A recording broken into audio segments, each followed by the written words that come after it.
마태복음 10장 24절에서 33절 말씀 교독하겠습니다.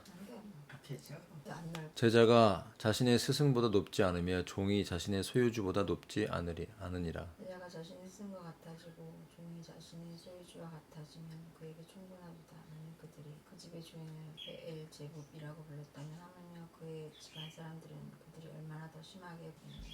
그러므로 그들을 두려워하지 말라. 이는 덮어진 것 중 드러나지 않을 것은 아무것도 없고 숨겨진 것 중 알려지지 않을 것은 아무것도 없기 때문이라. 내가 어둠 가운데서 너희에게 알려주는 것, 그것을 너희는 빛 가운데 말하라. 그리고 너희가 귓속으로 듣는 것, 그것을 너희는 옥상들 위에서 선포하라. 그리고 몸을 죽여서 혼을 죽일 수 없는 자들을 몸은 죽여도 혼을 죽일 수 없는 자들을 두려워하지 말라. 반면 혼과 몸 모두를 지옥에서 파괴시킬 수 있으신 그분을 오히려 두려워하라. 형제 두 마리가 파딩에 팔리지 아니하느냐. 그리고 너희 아버지 없이는 그것들 중 한 마리도 땅바닥으로 떨어지지 아니하리라. 오히려 너희 머리에 있는 바로 그 머리카락들까지도 전부 계수되느니라. 그러므로 너희는 두려워하지 말라. 너희는 여러 마리의 참새들보다 더 귀중하니라. 그러므로 누구든지 사람들 앞에서 나를 시인하면 지난주 말씀에 핍박이 있을 것이다. 그리고 위로가 있을 것이다. 너희가 전도를 하러 나갔을 때 핍박이 있다. 이런 말씀들을 예수님이 12제자에게 전해주시니까 제자들의 마음에 낙심이 있었을 것 같아요. 왜 그렇지? 라는 이제 궁금증? 하나님의 아들인데 그리고 그분에게 능력을 받고 파송받아 복음을 전하는데 너에게 핍박이 있을 것이다. 그렇게 즐거운 내용은 아니었을 것 같아요. 아직 예수님이 십자가에 죽고 부활하고 승천하신 것이 아니고 아직 성령이 공식적으로 이 땅에 임재한 오순절이 있기 전이기 때문에 제자들은 권능을 받은 것은 아니죠. 그래서 그들의 관점이 아직 이렇게 좁은 거예요. 그래서 예수님이 이렇게 핍박이 있고 너에게 고난이 있을 거라고 얘기했을 때 그것이 그렇게 즐겁게 들려오지 않았을 것입니다. 왜 그렇다면 그들이 두려움에 직면할 수 있는 그런 상황들이 분명히 온다라는 것이에요. 왜냐하면 결과적으로 12제자를 보면 거의 대부분이 다 순교를 당했거든요. 그래서 그들에게 복음을 증거하는 그 삶이 전개됐을 때 분명히 두려워할 만한 상황들이 생기기 때문에 예수님은 그렇지만 너희가 두려워하지 말아라 하는 분명한 이유들을 그들에게 알려주고 계십니다. 왜 그들이 핍박을 받습니까? 그들은 예수님의 제자거든요. 예수님도 핍박을 받았기 때문에 너희가 제자가 스승보다 높지 않고 종이 자신의 소유주보다 높지 않다라고 말하면서 주인, 소유주가 온 우주의 창조주가 이 땅에 왔음에도 불구하고 이 세상의 그 소유주를 알아보지 못하고 핍박을 했습니다. 그런 것처럼 너희들은 그 소유주의 주인의 종이다. 그리고 너희는 스승의 제자다. 그러니까 너희가 그 소유주보다 스승보다 높지 않기 때문에 당연히 예수님도 그런 핍박을 받았기 때문에 너희도 그런 핍박과 고난들이 있을 것이다. 그래서 스승과 같아지고 종이 자신의 소유주와 같아지면 충분하다. 그러므로 예수님 이상의 대접을 받을 것을 기대하지 말라. 그런 얘기거든요. 그렇다면 초대교회 때부터 사실 지금에 오기까지 진짜 하나님의 종 그리고 하나님의 말씀을 전하는 사람들은 이 세상에서 핍박을 받을 수밖에 없다라고 오늘 분명히 성경이 우리에게 말씀해주고 있습니다. 그래서 만약 그 집의 주인을 여기는 이제 베엘제붑이라고 나왔는데 우리가 보통 아는 단어로는 바알세불 그 집의 주인 뭐 이런 의미도 있고 파리의 왕 이런 의미도 있고 이것을 이제 악령 사탄의 세력과 연결되어 있다고 예수님을 그렇게 그들이 칭하기 때문에 바알세불이라고 예수님을 얘기했던 것입니다. 그러니까 성령의 역사, 하나님의 역사를 보면서 이거는 귀신의 역사야, 이거는 마귀의 역사야 라고 그렇게 얘기한 그들의 언행은 정말 성령을 대적한 것이기 때문에 그 죄는 용서받을 수 없는 죄라는 거예요. 그럼 왜 그렇게 거룩한 역사를 보면서 이것은 악령의 역사라고 그렇게 얘기합니까? 제가 어제 어떤 유튜브의 찬양을 보니까 막 화음도 넣고 되게 예쁘게 노래를 불렀어요. 근데 그 제목에 보니까 하나님의 교회, 이단 교회에서 만든 복음 선가예요. 그런데 그 제목을 보기 전부터도 뭔가 그것을 듣는데 느낌이 좋질 않아요. 아, 정말 영적인 세계가 있습니다. 눈에 보이지 않는, 그렇지만 그것을 우리가 알 수밖에 없는 그런 영적인 흐름이라는 게 분명히 있다라는 것을 알 수가 있어요. 왜 예수님을 성령의 역사가 일어나는 그 예수님의 역사를 보면서 저걸 악령의 역사 이렇게 얘기합니까? 본인들이 악령이 들어가기 때문에 그런 거거든요. 사탄도 광명의 빛의 천사처럼 자기를 그렇게 포장한다는 것이 하나님의 역사가 아닌데, 하나님의 구원의 길이 아닌데 얼마나 많은 종교가 있습니까? 멋있어 보입니다. 지금 미국의 앱스틴 파일이라는 정말 그 악한 자가 갖고 있던 350만 페이지라는 어마어마한 양의 그 파일이 오픈되고 나서 정말 난리가 났습니다. 그곳에서 나오는 내용들이 이게 정말 진짜인가? 사람들 이거는 음모론이야. 저거는 잘못된 거야라고 생각했던 그런 내용들이 실제로 막 밝혀지지만 여전히 그런 내용들을 보여줘도 믿지 않는 사람들이 많아요. 겉으로는 괜찮은 사람들처럼 꾸미고 있어요. 그런데 그 삶을 해집고 들어가면 정말 하나님이 너는 그 죄 때문에 지옥 갈 수밖에 없어라는 그런 죄들이 난무하다라는 것이. 그러니까 오늘 예수님을 바알셉을 지폈다, 악령이 들렸다, 너는 사탄의 자식이야 라고 얘기했던 그 자들, 그 종교 지도자들, 그들은 하나님 보실 때 하나님의 회의에 참석한 자들이 아니라 악령의 회의에 참석해 있던 모임들이라고 분명히 얘기하고 있는 거예요. 성경은 그것을 분명히 얘기합니다. 그러니까 종교의 지도자가 된다는 것은 그만큼 위험 요소가 있는 것입니다. 내가 진짜 예수님의 제자인지 아니면 내가 선생 노릇을 하려고 하는지 두렵고 떨리는 마음으로 자신을 돌아보지 않으면 우리는 늘 대접받고 늘 높은 위치에 남을 가르치는 자리에 서기가 쉬운 것 같아요. 근데 그것은 참 위험한 요소가 있습니다. 왜냐하면 자기 자신의 연약한 모습, 내가 얼마나 죄인인지, 하나님 보실 때 내가 얼마나 악한 자인지 그런 것을 깨닫지 못하기 때문이에요. 그런 모습을 가지고 예수님에 대해서 바알제국이라고, 바알셉을 지폈다 이렇게 얘기했다라는 거예요. 나도 그렇게 얘기하는데 하물며 너희들은 내 제자인데 얼마나 그들이 너희들에게 더 심하게 부르겠냐. 그러니까 사람들이 너희들을 인정해주고 존중해주고 대접받을 생각을 아예 하지 말아라. 중요한 것은 종교적으로 어떤 위치에 있다가 아니라 바로 예수님과 어떤 관계인가, 이것입니다. 예수님과 나와 어떤 관계인가. 그래서 26절에 보면 그러므로 그들을 두려워하지 말라. 왜 그렇게 자기를 공격하고 제자들에게도 그런 공격을 할 종교 지도자들이 그렇게 공격을 할 것인데, 왜 그러냐면 덮어진 것 중 드러나지 않을 것이 없고 숨겨진 것 중 알려지지 않을 것이 없기 때문이라. 지금은 겉으로 드러나지 않고 있다라는 거죠. 명확하게 드러나지 않는 것이에요. 종교의 지도자처럼 보이고 사람들이 그들을 추종하고 따르지만 마치 회를 발라놓은 무덤 같지만 그 안에는 썩어있는 시체가 들어있는 구원받지 못한 죄의 종이라고 말하고 있는 것입니다. 이것은 두려운 것이죠. 그러니까 예수님이 오시기 전에 내가 얼마나 무덤 같은 존재인지, 내가 얼마나 죄인의 괴수인지를 깨닫고 날마다 그분 앞에 엎드리는 자가 진짜 복된 자라고 성경은 우리에게 말씀해주고 있는 것입니다. 언젠가 드러난다는 거예요. 옳고 그름이 나타납니다. 그래서 10장 27절에 내가 어둠 가운데서 너에게 알려주는 것, 어둠 가운데, 그 어둠이 어디입니까? 우리의 삶의 어둠과 같은 그 시간에 주님의 음성을 듣고 귀 속으로 듣는 그 세밀한 성령의 음성을 옥상 위에 선포하라. 우리가 하나님의 음성을 들을 때는 화려한 곳에서, 많은 사람이 있는 곳에서, 인정받는 곳에 듣는 것이 아니라 은밀하고 고요한 중에, 고난 가운데 마치 어둠 속에 있는 것처럼 내가 처해 있을 때, 요나가 니느웨에 가서 회개의 메시지를 선포하라고 했을 때 그는 불순종했죠. 그리고 멀리 떠났어요. 그러나 그 고난 가운데 처해서 큰 물고기, 그것이 무엇인지는 알지 못하지만 공룡인지 고래인지 우리는 알 수 없죠. 그 큰 물고기의 뱃속에 들어가서 3일을 금식하며 부르짖을 때 그 깜깜한 어둠 속에서 주님의 음성을 듣고 너는 다시 니느웨 땅으로 가서 내가 내게 명한 그 말씀을 증거하라 하신 말씀을 듣고 회개했을 때 물고기가 토해내고 바로 그것은 니느웨 땅 바로 앞이었던 것입니다. 그래서 그의 사명을 감당했던 모습을 우리가 기억하고 있죠. 그 어둠 속에서 우리 주의 음성을 들어야 될 줄로 믿습니다. 만약 우리의 삶에 어둠이 처하고 정말 답답하고 캄캄한 그런 터널 속에 있다고 생각되면 잠잠히 주의 음성을 귀를 기울이고 하나님이 나에게 명하신 것들이 무엇인지를 들어야 될 줄로 믿습니다.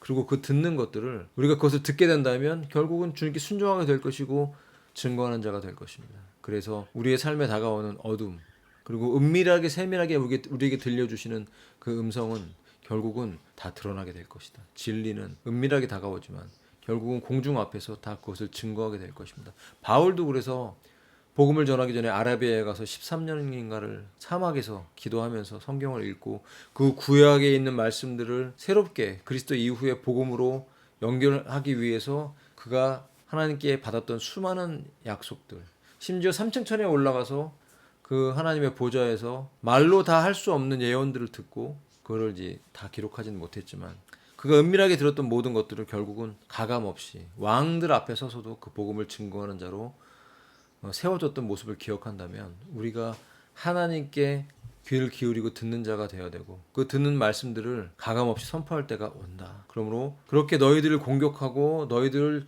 짓누르기 위해 다가오는 숨겨진 자, 그들이 죄인이고 악인이고 사탄의 세력이라고 실제로는 그렇지만 겉으로는 아닌 것처럼 포장되어 있는 자들의 그 정체가 결국은 드러날 것이라는 것입니다. 그러므로 몸을 죽여도 몸을 죽일 수 있다는 거죠. 나도 예수님도 그렇게 죽임을 당했고 그렇다면 제자들은 너희도 목숨이 죽임을 당할 수 있다. 이건 예언이죠. 그리고 실제로 거꾸로 십자가에 못 박혀 죽은 자가 베드로 아닙니까? 바울은 목이 잘려 죽었고 톱에 잘렸고 껍질이 벗겨지기도 했고 말로 다 할 수 없는 끔찍한 고난을 당하면서 사도들은 거의 대부분이 순교를 했어요. 물론 그 초대교회라는 특별한 상황이 있었고 유대교가 유대교지만 사탄의 회라고 지칭할 정도로 사단의 세력, 가짜 유대인들이 섞여져서 사탄 숭배가 이미 그 가운데 이미 들어가 있었죠. 우리가 에스겔서, 이사야서 이런 데를 펼쳐도 보면은 어마어마한 우상 숭배가 있었어요. 이미 이스라엘 백성들은 이미 그 이방 종교의 그 음란한 바알 숭배,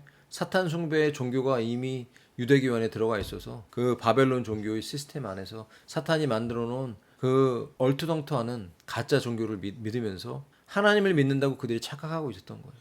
사탄을 숭배하면서 하나님을 우리는 따르고 있다고 그들은 생각했던 거예요. 그러니까 그 입에서 나오는 성경의 해석들이라는 것은 엉터리이고 하나님의 마음도 없고 하나님이 원하시는 행위도 없고 지옥에 던져질 수밖에 없는 그런 존재들, 악한 존재들이 그 당시에 종교 지도자라고 지칭을 받고 사람들의 존경을 받고 있다고 그렇게 얘기하고 있는 것입니다. 그렇지만 그들에 의해서 너희가 죽임을 당할지라도 두려워하지 말라. 죽음을 두려워하지 말라. 왜냐하면 죽음 이후의 세계가 진짜 있고 죽음 이후의 세계가 가장 진짜라는 거예요. 우리는 죽어보지 않아서는 모르죠. 하지만 성경은 분명히 우리에게 말씀하십니다. 예수님의 입을 통해서 혼과 몸 모두를 지옥에서 파괴시킬 수 있는 그분. 지옥의 사자가 사탄이고 귀신이 아니라 그들조차도 그 안에서 불못에서 영원한 불못에서 징벌을 받을 자들이지 사탄과 마귀가 인간을 징벌하고 벌주는 존재가 아니라는 것입니다. 사탄과 마귀의 하수인들이 귀신들이 그곳에서 영원토록 벌을 받아야 될 그곳에 사탄과 마귀의 편에 섰기 때문에 복음을 거절하고 그 편에 섰기 때문에 인간도 그 지옥에 떨어지는 거예요. 그래서 창세기에 뱀이 사탄이 인간을 유혹해서 그 말을 전했을 때 하나님의 말씀을 거절하고 그 뱀의 말을 들었을 때 뱀과 하나가 된 거죠. 우리가 어떤 말을 믿으면 그 어떤 사람의 말을 믿으면 그 말과 함께 되고 그 말했던 사람과 하나가 되는 것입니다. 우리가 정말 하나님의 말씀을 믿으면 하나님과 하나가 되는 거죠. 그 하나님 말씀이 우리에게 주고 있는 생명의 능력, 복음은 바로 예수 그리스도의 십자가의 구원인 것입니다. 예수님만이 구원이다. 예수님이 생명이다. 그런데 그 구원이 하나님께로부터 와서 지금 유대 땅에서 구원이 선포되고 있고 회개하라. 하늘의 왕국이 가까이 왔다. 그 왕국의 통치자가 지금 눈앞에 와서 전하고 있는데 그분을 거절했어요. 당연히 그들은 그 왕국에서 배제되는 사람들인 거죠. 지금은 다 드러나지 않죠. 정체가 드러날 때가 온다. 그러므로 그들이 너희를 죽일 수는 있지만 두려워하지 말라. 정말 두려워해야 될 대상. 하나님이 우리 아버지시니까 친밀하고 친근하고 그래야 되겠지만 우리가 꼭 알아야 될 것은 하나님을 경외한다라는 것. 하나님을 두려워한다라는 건 하나님을 경외해야 된다는 것이죠. 하나님 말씀을 우습게 생각하는 것이 아니라 하나님의 말씀을 존중하고 하나님 말씀을 따라야 된다고 말하고 있는 것입니다. 왜냐하면 결국 하나님과 분리되고 하나님을 떠나게 되는 것. 그래서 하나님 말씀을 거절하는 것 자체가 하나님과 분리되는 것이고 그 분리의 결과는 지옥이다. 그 지옥은 불못에 던져져서 너희가 고통받는 것, 그것이 물론 실제적인 것이지만 그것보다 더 중요한 것은 분리다. 분리. 하나님은 너희를 만날 수도 없다 이제는. 그러므로 우리가 진정 경외하고 두려워해야 될 대상이 바로 하나님이다. 우리 영국과 스코틀랜드의 그 당시에 스코틀랜드 땅에 정말 중보기도로 유명했던 존 낙스라는 사람이 있었습니다. 위대한 하나님의 사람이죠. 그래서 그 국가의 군대보다도 적들이 정말 두려워했던 사람이 존 낙스라고 합니다. 그래서 그가 죽었을 때 그 무덤에 기록된 그 묘비명이 하나님만을 두려워했던 사람 존 낙스 이렇게 쓰여 있다는 거예요. 우리가 정말 하나님을 경외하고 이 마지막 때 하나님 앞에 두려웠던 하나님 말씀 앞에 두려웠던 그런 삶이 되기를 위해서 기도해야 되겠습니다. 하나님 말씀 앞에. 인간이 무엇라 말하는 것에 두려워 떠는 것이 아니라 이 세상을 지배하는 자들, 그들은 아무것도 아닌데 그들이 우리의 목숨도 앗아갈 수 있다고 성경은 기록하고 있지만 그들을 두려워할 것이 아니라 그 이후에 우리 영혼의 세계, 영원의 세계를 책임지시는 하나님 앞에 우리가 순종해야 된다고 성경은 우리에게 기록하고 있는 것입니다. 그래서 오히려 자, 참새 두 마리가 여기는 일파딩이라고 되어 있는데 다른 성경의 번역에 보면 아사리온, 한 아사리온. 이것은 보통 이제 일꾼들이 그 당시에 하루 일했을 때 받는 임금이 1데나리온입니다. 1데나리온. 지금 돈으로 따지자면 예를 들면 15만 원을 치면은 그렇게 컸는지 모르겠지만 15만 원이라고 치면 이 아사리온이라는 단어는 16분의 1이에요. 1데나리온의 16분의 1. 그러면 한 만 원이 좀 안 된다고 보여집니다. 만 원. 참새 두 마리가 만 원이 좀 안 된다. 뭐 만 원도 작은 돈은 아니지만 어쨌든 작은 돈이라는 거죠. 하찮은 거라는 거죠. 네. 한 6천 원이라고 칠까? 6천 원 주고서 참새 두 마리를 지금은 안 먹지만 옛날에 참새 고기 팔았죠. 포장마차에 팔았습니다. 그런데 작고 하찮은 참새 두 마리가 팔리는 그 상황 속에서도 하나님은 그것을 보고 계신다. 그래서 심지어 어떤 사람은 이렇게 얘기했습니다. 하나님께서는 모든 참새의 장례식에 참석하신다. 뭐 이런 얘기도 있습니다. 그런 것처럼 이 온 우주에 하찮은 생명처럼 보이는 그것이 팔리고 죽이는 그 상황 속에서도 하나님은 그것을 세고 계신다. 하물며 너희 아버지는 너희 머리에 있는 그 머리카락까지도 전부 계수하고 계신다. 하나님이 우리를 보고 계시고 하나님이 우리의 삶을 계수하신다는 것입니다. 그 모든 것들이 계산되고 있다. 우리의 삶이. 사람을 보거나 환경을 보거나 그럴 것이 아니라 하나님 앞에 하나님이 나를 보고 계신다. 그것을 우리가 기억하면서 살아야 되겠습니다. 또 얘기합니다. 두려워 말라. 계속 얘기해요. 두려워하지 말라. 두려워하지 말라. 3번이나 두려워하지 말라. 너희는 여러 마리의 참새들보다 더 귀중하니라. 그러므로 결론입니다. 누구든지 사람들 앞에 나를 시인하면 나도 그를 하늘에 계신 나의 아버지 앞에서 시인하겠노라. 그러나 누구든지 사람들 앞에 나를 부인하면 나도 그를 하늘에 계신 나의 아버지 앞에서 부인하겠노라. 두 가지 관점이 있죠. 어떤 사람은 이것을 가지고 원래 31절에 보면 너희는 그랬거든. 너희는 그 2인칭 단수죠. 너 2인칭 바로 앞에 있는 사람. 그러나 32절부터는 3인칭 단수로 바뀌어요. 그래서 해석을 어떻게 하냐면 복음을 전하는 제자들이 아니라 복음을 듣는 누군가가 그 복음을 들었을 때 사람들 앞에서 예수님을 시인하지 않으면 하늘에 계신 아버지 앞에서 그가 섰을 때 그를 시인하지 않겠다. 부인하겠다. 그런 의미로 이렇게 해석하는 분도 계시더라고요. 근데 대부분은 누구든지 그가 믿는 자든지 믿지 않는 자든지 우리가 정말로 예수님을 믿는 자라면 사람들 앞에서 우리의 말과 우리의 삶의 방식이 하나님을 인정하는 하나님의 법을 인정하는 자의 태도가 필요하다는 것이죠. 우리가 입술로만 주여 주여 한다고 해서 그것이 구원이라고 말하고 있지는 않아요. 만약 우리의 입술이 주님을 인정한다면 우리의 삶도 하나님의 거룩한 모습을 따라 살려고 하는 몸부림, 정직하게, 거룩하게, 점도 없이 흠도 없이 빛 가운데 우리의 삶을 드러내려고 하는 몸부림, 이것이 주님을 인정하는 것이다. 성경은 그렇게 말하고 있습니다. 그러므로 우리의 삶을 이 마지막 때 우리가 주님이 오시기 전에 어떻게 살아야 됩니까? 내 힘으로 내가 거룩하게 살 수 없죠, 당연히. 그렇지만 하나님의 은혜로 우리가 거룩하게 된 존재로 살아갈 수 있도록 내 존재가 변화되도록 우리 안에 계속해서 하나님의 말씀과 기도로 우리를 채우고 그 말씀을 따라 순종하려고 노력하고 그래서 계속 그분 앞에 그 얼굴을 구하는 자의 삶, 그가 바로 제자라는 것이죠. 그리고 그 제자의 삶은 예수님을 증거하는 자의 삶으로 드러나기를 주님은 우리에게 요구하신다는 것입니다. 그럴 때 고난도 있고 환난도 있을 것이다. 왜 지금 시대에 번영이라는 번영, 교회 안에 왜 번영이 그렇게 들어왔는지 모르겠어요. 선한 영향력, 높은 자리에 올라가서 많은 사람들이 나를 쳐다볼 때 내가 그에게 나는 이런 사람이야. 나는 하나님을 믿었기 때문에 이렇게 복을 받아서 너에게 많은 영향력을 미치는 사람이야. 라는 것들. 그 자체를 나쁘다고 할 수는 없겠지만 우리는 그런 하나님이 하실 일들, 그건 하나님이 하시는 거죠. 하나님이 그렇게 하신다면 되겠죠. 근데 그렇게 하나님이 안 하신다도 상관없는 거죠. 우리가 사람들 앞에 드러나고 우리가 사람들 앞에 유명한 사람이 되고 하는 게 정말 중요한 것이 아닙니다. 오히려 사도 바울은 내가 세상의 찌꺼기 같다. 만물의 찌꺼기 같이 되었다고 얘기합니다. 복음을 전하는데 얼마나 많은 핍박과 대적과 그런 것들을 만났는지, 사도 바울이 얼마나 고난을 많이 받았는지, 그게 그렇게 쉬운 일이 아니었어요. 제자들에게 초대교회 때, 속사도 시대 그 이후에 오히려 교회가 로마에서 인정을 받기 시작하면서부터 오히려 정치와 종교는 결탁돼서 로마 캐톨릭이라는 사실은 괴물이 나왔죠. 그래서 교황이라는 성경에서 말도 하고 있지 않은 종교의 황제가 어디 있습니까? 황제까지도 임명하는, 나라의 왕까지도 임명하는 그런 자리에 앉아서 얼마나 많은 부귀영화를 누렸습니까? 황금으로 치장하고 왕관을 쓰고 황금 지팡이를 들고 금잔에다 포도주를 마서 따라서 마시는, 결국 그들이 마시는 그 포도주가 예수님의 흘린 피를 존귀하게 하는 게 아니라 조롱하는, 사탄이 조롱하기 위해서 만든 사탄교와 미트라교와 섞여서 로마 캐톨릭이라는 괴물이 나와서 중세 때 참 성도들 그렇게 많이 고문하고 핍박하고 죽였던 것입니다. 그 뿌리가 지금까지도 살아있는데 개신교라는 이름을 갖고 있지만 우리는 그 뿌리를 잘라내지 못했습니다. 그럼 이제는 이 마지막 때는 그런 사단의 흔적들, 사단이 심어놓은 혼합 종교의 모습들을 잘라내고 하나님이 원하시는 진짜 참 믿음, 그리스도를 위해서 고난받는 교회의 모습, 그것을 기뻐하는, 번영을 추구하고 내가 예수 믿었기 때문에 이렇게 잘 살고 예수 믿었기 때문에 이렇게 건강하고 하는 것을 은근슬쩍 추구하는 그런 잘못된 종교의 모습을 버리고 주와 함께 고난받는, 주님과 함께 기뻐하는, 그리고 하나님 한 분을 두려워하는 진짜 참 믿음으로 우리가 서서 이 마지막 때 주님 오실 길을 준비하도록 깨어서 기도해야 될 줄로 믿습니다. 기도해야 됩니다. 내가 주님과 함께 하고 있는지, 내가 하나님 앞에 섰을 때 나는 나의 모습은 어떤지, 정말 내가 사람들 앞에 주님을 인정하는 사람인가? 내가 예수님 앞에 섰을 때 나는 너를 안다.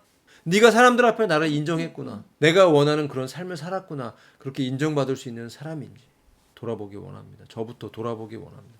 철저하게 자신을 쳐서 복종시키고 눈으로 보이는 어떠한 삶 때문에 우리가 힘들어할 것이 아니라 진리이신 예수 그리스도의 말씀을 붙잡고 주님 오실 때까지 몸부림치며 제자의 길을 걸어가는, 물론 많은 사람이 있지만 그 많은 사람들이 다 제자가 아니죠. 제자가 되는 것은 쉬운 게 아닙니다. 왜? 십자가를 지는 삶이기 때문에. 우리는 어떠한 삶을 살고 있습니까? 하나님을 인정하는 삶, 오직 예수 그리스도만이 구원이라고 인정하고 그 가치를 붙잡고 살아가는 삶인지, 아니면 여전히 자아에 예수님을 부인하고 나를 인정하는 삶을 살고 있는 건지 철저히 돌아보면서 오늘도 이 예배를 통해서 우리 자신을 쳐서 복종시키고 이번 한 주간 동안 하나님의 얼굴을 구하는, 하나님을 기쁘게 해드리는 그런 삶이 되시기를 예수님의 이름으로 축복합니다.